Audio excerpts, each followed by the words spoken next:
So growing up, I went to church with my family. I went to a private school, so I would go to church with my classmates and everything.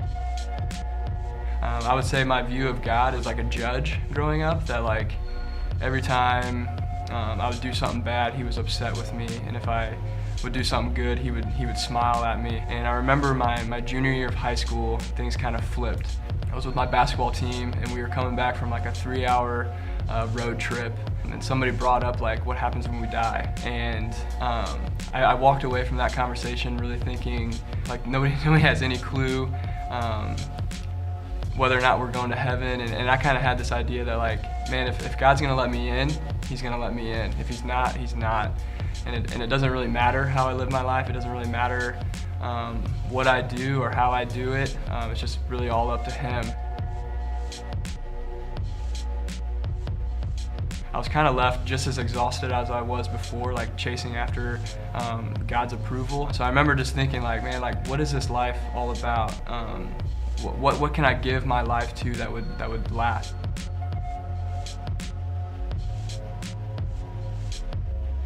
The more I talked to him, the more I realized that like he has this thing that I was longing for.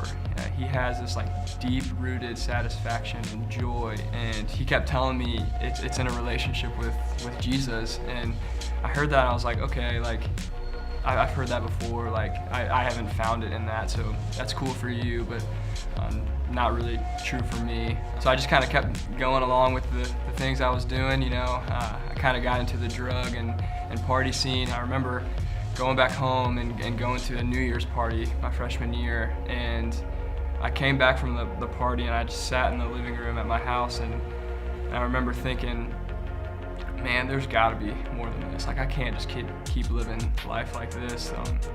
This guy, Kyle, just keeps saying it's found in a relationship with Jesus, and I don't know what that means, but I'm willing to take him up on it and see what that's about.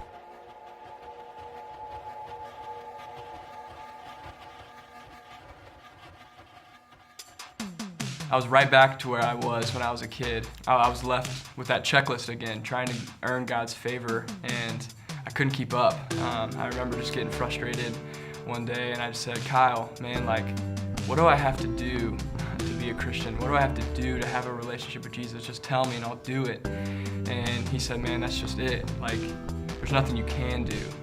Jesus did it all. Jesus lived the perfect life that you owe. And he died the death that you deserve for your sins. From that point on, like once I saw the grace of God for the first time, it really freed me from that spiritual checklist I put on myself my whole life. So over the next 4 years after I trusted Jesus, Kyle, he discipled me. He was really faithful to preach the gospel to me, and he really just helped me see the call of Jesus, the Great Commission, that we should go and share our faith. You should go make disciples of all nations, and I want to help college students meet Jesus. I also want to help students enjoy Jesus. So I want to disciple students. I want to help them grow in their faith and see the importance of studying their Bible and making lordship decisions, decisions that reflect their commitment to Jesus. And lastly, I want to help them share Jesus with their friends and family.